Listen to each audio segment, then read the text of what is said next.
होली अष्टमी की आपको हार्दिक शुभकामनाएं। होली अष्टमी व्रत की स्याऊ माता और गरुड़ पंखनी वाली संपूर्ण पौराणिक कथा। इस साल यह व्रत 24 अक्टूबर को रखा जा रहा है। इस व्रत में होली माता की पूजा की जाती है। इस दिन महिलाएं अपनी संतान के लिए निर्जला व्रत करती हैं। शाम को तारों की छाव में कथा सुनकर तारों को अर्घ्य देकर व्रत खोलती हैं। कई जगह तारे निकलने के बाद होली माता की पूजा शुरू होती है। पूजन से पहले पूजा वाली जगह को साफ करके पूजा का चौक पूर कर एक लोटे में जल भरकर उसे कलश की तरह चौकी में के एक कोने पर रखते हैं और फिर पूजा करते हैं। इसके बाद होली अष्टमी व्रत की कथा सुनी जाती है। कथा पढ़ने के बाद आखिर में प्रार्थना करनी चाहिए कि जैसे माता ने उसकी संतान की रक्षा की वैसे सभी की रक्षा करे। कथा होली अष्टमी की व्रत कथा। प्राचीन काल में एक साहूकार था जिसके 7 बेटे और 7 बहुएं थी। इस साहूकार की एक बेटी भी थी जो दीपावली में ससुराल से मायके आई थी। दीपावली पर घर को लीपने के लिए सातों बहुएं मिट्टी लाने जंगल में गई तो नंद भी उनके साथ चली गई। दीपावली से पहले कार्तिक बदी अष्टमी को 7 बहुएं अपनी इकलौती नंद के साथ जंगल में मिट्टी लेने गई। जहां से वे मिट्टी खोद रही थी वहीं पर स्याऊ से की मांद थी। मिट्टी खोदते समय नंद के हाथ से सिंह का बच्चा मर गया। इससे क्रोध में आकर स्याऊ माता ने नंद से कहा कि अब मैं तेरी कोख बांधूंगी। तब नंद अपनी सातों भाभियों से प्रार्थना की कि तुम में से कोई मेरे बदले अपनी कोख बनवा ले। सभी भाभियों ने अपनी कोख बनवाने से मना कर दिया, लेकिन छोटी भाभी सोचने लगी कि अगर मैं कोख ना बांधूंगी तो सासू जी नाराज हो जाएंगी। ऐसा विचार कर नंद के बदले छोटी भाभी ने अपनी कोख बंधवा ली। इसके बाद जब उसे जो बच्चा होता वह 7 दिन बाद मर जाता। एक दिन साहूकार की स्त्री ने पंडित जी को बुलाकर उससे पूछा कि ये क्या बात है कि मेरी इस बहू की संतान 7वें दिन क्यों मर जाती है। तब पंडित जी ने बहू से कहा कि तुम काली सुरही गाय की पूजा क्या करो। उन्होंने बताया कि दरअसल काली से गाय सेवी माता की भाईली है, वह तेरी कोख छोड़े तो तेरा बच्चा जिएगा। छोटी बहू ने पूरी लगन से गाय की सेवा की। एक दिन गौ माता बोली कि मेरे जागने से पहले कोई रोज मेरी सफाई कर जाता है, सो आज देखूंगी।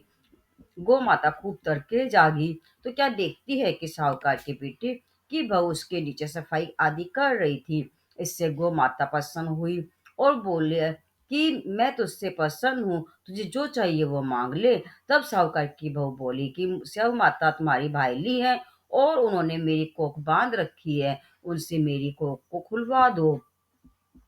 गौ माता ने कहा अच्छा। तब गौ माता 7 समुद्र पार अपनी भाईली के पास उसको लेकर चली। रास्ते में कड़ी धूप थी इसीलिए दोनों एक पेड़ के नीचे बैठ गई। इतने में वहां एक सांप दिखाई दिया। उसी पेड़ पर गरुड़ पंखनी के बच्चे थे। सांप गरुड़ पंखनी के बच्चों को मारने लगा। तब साहूकार की बहू ने सांप को मार कर ढाल के नीचे दबा दिया और बच्चों को बचा लिया। थोड़ी देर वह गरुड़ पंखनी आई तो वहां खून पड़ा देखकर साहूकार की बहू को चोट मारने लगी। तब साहूकार ने बोली कि मैंने तेरे बच्चों को नहीं मारा है, बल्कि सांप तेरे बच्चे को डसने आया था।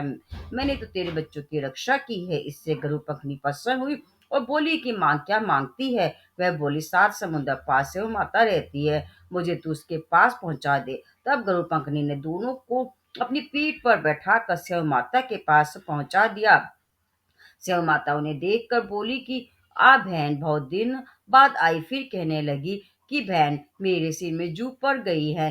तब सुरही से के कहने पर साहूकार की बहू ने सिलाई से उसकी जुएं निकाल दी। इस पर स्याऊ माता प्रसन्न होकर बोली कि तेरे 7 बेटे और 7 बहुएं हों। साहूकार ने बोली कि मेरा तो एक भी बेटा नहीं, 7 कहाँ से होंगे। स्याऊ माता बोली वचन दिया, वचन से फिर तो धोबी के कुंड में कंगरी हो। तब साहूकार की बहू बोली माता बोली कि मेरी कोख तो तुम्हारे पास बंद पड़ी है। जा तेरे घर में तुझे 7 बेटे और 7 भव्य मिलेंगे। तू जाकर जमान करना, 7 हुई बनाकर 7 कढ़ाई करना। वह घर लौट कर आई तो देखा 7 बेटे और 7 भव्य थे। वे खुश हो गई। उसने 7 पोई बनाई, 7 मान किए, 7 कढ़ाई चढ़ाई। दिवाली के दिन जेठानियां आपस में कहने लगी कि जल्दी पूजा करो कि कहीं छोटी बहू बच्चों को याद करके रोने ना लगे। काफी देर तक रोने की आवाज नहीं आई तो जेठानी ने बच्चों को भेजा। बच्चों ने देखा कि और वापस जाकर कहा कि चाची तो कुछ मान रही है, खूब जामन हो रहा है।